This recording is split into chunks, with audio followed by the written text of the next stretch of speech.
Aujourd'hui dans le Bitcoin, pas seulement dans le Bitcoin, mais dans les marchés du monde entier en général, la fameuse potentielle guerre Iran-Israël dont je vous parle depuis la semaine passée, le plus gros investisseur au monde, Warren Buffett, qui a vendu 50% de ses actions Apple, ça je vous ai parlé samedi sur Twitter, le chômage US qui est en train de monter, le marché japonais Nikkei qui est en train de se faire enrouler dans des algues à sushi, attention, c'est pas du racisme. J'ai fait une référence à leur culture et non pas à leur génétique. En plus, je connais quelqu'un, j'ai un ami, sur TradingView, mon graphique il est noir. Bref, vous verrez, on a du pain sur la planche. Je vous parlerai également de Ethereum qui se fait traire pas mal et je vous ferai gagner 50 USDT sur ZoomX et on va checker tout ça dans cette vidéo.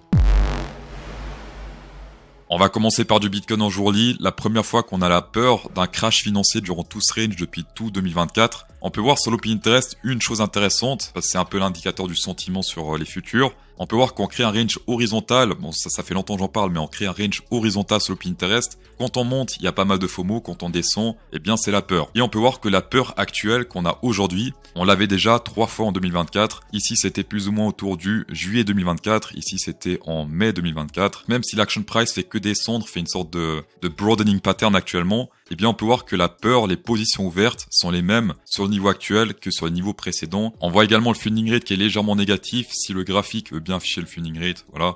Légèrement négatif, ici également c'était pareil, légèrement négatif, et ici c'était légèrement négatif, mais avant le dump final. Donc pour les gens qui flippent d'un crash, en général quand le funding rate est positif, on n'est pas du tout sentimentalement sur du crash, d'accord? Là on est pour l'instant sur un début de rouge, mais pour l'instant la peur n'est pas du tout présente sur le marché, on est sur une petite... un petit sursaut, on va dire, mais pas vraiment de peur présente. Ici, si on retourne par exemple en 2000, durant le bear market précédent, on peut voir qu'on est très souvent sur du rouge. Et un crash qui fait flipper le marché, c'est ça. C'est le funding rate qui est totalement dans le rouge. Ici, je crois que c'était le plus rouge historique. On n'a jamais fait autant de rouge sur l'Opinterest, ou plutôt sur le funding rate, qu'à cette date du crash FTX en 2022. Est-ce que nos graphiques sont finito? C'est la question que tout le monde se pose. Si on retourne sur nos power range ici en semaine 10, eh bien on peut voir sur le BLX que ces ranges sont parfaitement respectés. Regardez ça. Cette résistance diagonale respectée une fois, 2 fois, 3 fois, 4 fois, enfin tout le temps respectée, on se rejette à la baisse. Et pour l'instant, le support a été respecté une fois et 2 fois. Attention actuellement, vu que c'est le BLX, il affiche uniquement la semaine passée. On est actuellement sur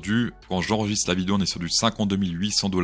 Donc c'est plus ou moins le niveau vert ici. Hop, on monte un petit peu. 52 800 plus ou moins. Donc si on clôture ainsi ce dimanche, eh bien ça pourrait être très intéressant de shorter le marché jusqu'au support suivant, soit plus ou moins ici, hop, jusqu'à environ 45 338 $. Tout dépend de quand on teste. Et l'avantage avec ces ranges descendants, c'est quand on short, plus le temps avance, plus la target baisse et donc plus nos profits augmentent. Pour prendre ce trade ce week-end, il faut qu'on clôture sous les 54 900 $. Et dans ce cas, on pourra prendre ce short à la baisse jusqu'à environ, cette semaine, ce serait plus ou moins 46 149. On va passer en jour-lit le fameux broadening pattern dont je vous parle depuis maintenant quelques semaines. Le broadening pattern permet de piéger les traders de breakout. Par exemple, ici en breakout à la baisse, hop, on remonte. Ici en breakout à la baisse, hop, on remonte, etc., etc.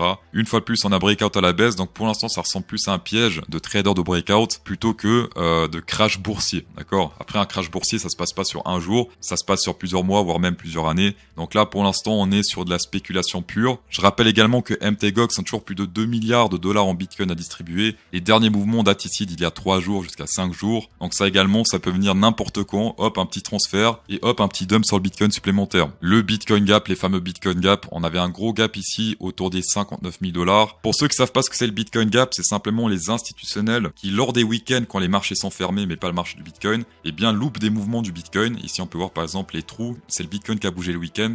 Et les institutionnels qui n'ont pas réussi à rentrer dans le Bitcoin long ou short. Et simplement, ce qu'ils essayent de faire dans le futur, c'est retourner dans cette zone pour prendre leur position long ou short. Et ici, on peut voir que historiquement, souvent ces gaps ont été remplis sur du court terme, voire du moyen terme. Le bleu, c'est l'ouverture du gap, et ici, c'est la fermeture. Ouverture, fermeture, ouverture, fermeture. Là, c'était pareil. Et pour l'instant, on a un gros gap autour des 60 000 $ qui pourrait potentiellement être rempli d'ici quelques semaines avec des nouvelles positions ouvertes par les BlackRock. Très important de retenir cependant, les gaps sont pas toujours remplis, mais souvent, en tout cas majoritairement, ils sont remplis. Une chose un peu étrange, c'est que cette zone de liquidation au sud a été remplie de manière magnifique. Ici, on peut voir que jusqu'environ, 48 000 $, on a énormément de liquidation. Cette tige a presque tout pris sur l'action price ici, comme on peut le voir. Rouge, ça signifie qu'il y a beaucoup d'argent à prendre. Plus c'est bleu, moyen d'argent. Et là, clairement, on a pris le rouge, plus tout le jaune. Il y a du bleu ici qu'on n'a pas pris, mais ça, c'est pas très grave. Ici, on peut voir que historiquement, quand on prend des grosses zones de liquidité, on va mettre ici en plus gras, comme ça on voit mieux. Il y a des stabilisations de prix, voire même des pumps des fois. Donc souvent, quand il y a le liquide qui est pris d'un côté, il y a plus le liquide. Et logiquement, le liquide se trouve de l'autre côté. Le truc un peu bizarre pour l'instant, c'est que le liquide se trouve plus ou moins autour autour des... Allez, à partir de 72 000, ça devient intéressant. Faudra quand même pousser pas mal pour aller ici. Historiquement, il y avait des zones un peu plus fair play qui sont apparues avant, comme par exemple ici, ou même si on retourne un peu plus dans le passé. Également ici, on a liquidé du monde et hop, il y a des nouvelles zones qui sont apparues. Là, pour l'instant, pas grand chose. Les zones que je vois personnellement pour l'instant sur du court terme, c'est surtout ce vers-là, autour des 66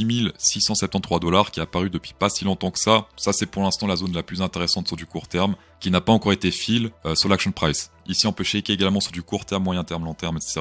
Donc, petit time frame à gauche, on peut voir qu'il y a pas mal de liquidité au sud qui a été prise. Et maintenant, ça s'est vidé pas mal. Un petit peu plus au sud, mais plus grand chose par rapport à ce qu'on voit au nord. Ça, c'est vraiment du court terme. Moyen terme, on peut voir également que la majorité a été prise ici au sud. Et sur du long terme, on peut voir que c'est également assez rempli au sud. Donc, on a rempli pas mal d'ordres ici au sud. Et que le reste, actuellement, se situe au nord. Mais attention, parce que je rappelle que ça affiche uniquement les ouvertures des shorts à levier et longues à levier, mais pas les fermetures. On ne sait pas si ces positions-là ont pris leur profit ou pas. C'est pour ça que je dis aux débutants, ces graphiques-là, regardez-les sur du court terme, parce que sur du long terme, eh bien, ça peut tromper. Les orders sur Binance Spot et Binance Future, pour l'instant sur Binance Spot, on a rempli deux ordres assez importants ici au sud, un autour des 55 et l'autre qu'on a rempli ce matin autour des 49 815 $.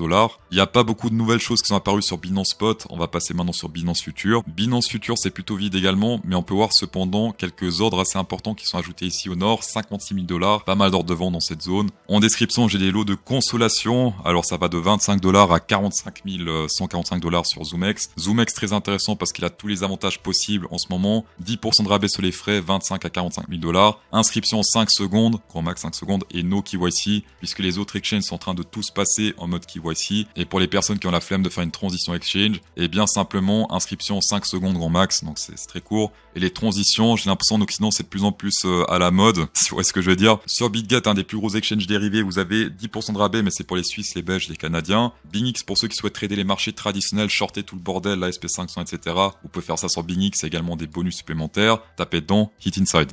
Nous allons passer sur la distribution des 50 $ sur ZoomX. Bravo la team moins qui a gagné cette fois, c'était pas du tout serré. Le winner se print à l'écran et la question tout le monde se pose, est-ce que jeudi matin 9h, le prix du Bitcoin Price sera au-dessus des 50 900 $ ou sous ce prix, mettez simplement plus ou moins à la fin du commentaire. Pour gagner comme le gagnant du jour, 50 $ sur ZoomX, tapez dedans, Hit Inside. On va passer sur le Ethereum Price et là ça fait clairement flipper graphiquement puisque attention on est sur un Head and Shoulders, alors attention on dit que l'épaule doit pas être plus haute que le head, mais pour l'instant ça a l'air de très bien se passer ici niveau Head and Shoulders.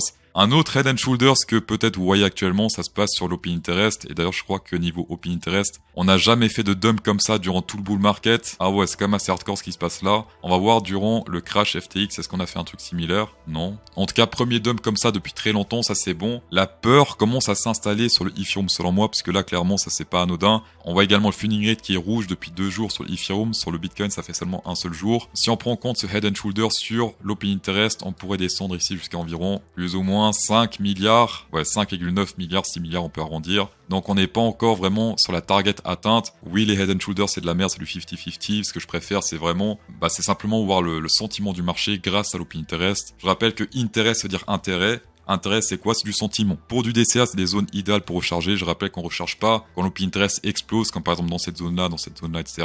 Mais quand l'Open Interest se pète la gueule, comme par exemple ici, ça signifie que les gens ne s'intéressent plus et que nous, on doit s'intéresser. Le Ethereum contre le Bitcoin également, opportunité en or. Ça fait très longtemps qu'on range dans cette zone et que souvent on se fait rejeter à la baisse, et une fois plus on se fait rejeter à la baisse. Risque récompense juste magnifique. Je rappelle que pour ce trade là, il faut shorter le Ethereum et longer le Bitcoin. 1000 $ de Ethereum shorté, 1000 $ de Bitcoin longué, et vous avez ce graphique là, et ici on a pu faire profiter de plus ou moins 17% de short. Chose intéressante à faire, c'est cloner ce range parallèle, mettre ça sur le bas ici, et on peut voir que ici ça fait office de support, on a pété à la baisse, etc.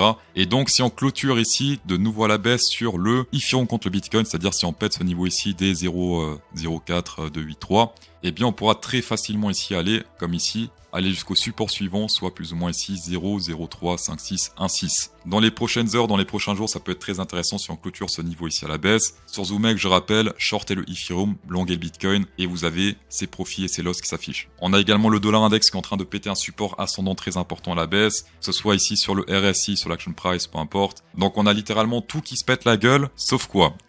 Eh bien si on tape ici, The Gold, Le gold c'est l'or c'est magnifique. On voit que ça baisse un tout petit peu, mais rien de bear marketish par rapport aux autres graphiques. Donc pour l'instant, comme durant le crash Covid, la seule valeur refuge reste l'or, le gold. Pour les crypto boys, il y a le Pax Gold, Pax G je crois ça s'appelle. Pax Gold, Pax G USDT sur Binance par exemple. Et ici on peut voir que c'est plus ou moins la valeur du gold. Des fois ça dépègue un petit peu, mais on est plus ou moins sur une valeur gold. Sinon on a également le euro qui pump un petit peu face au dollar, vraiment légèrement.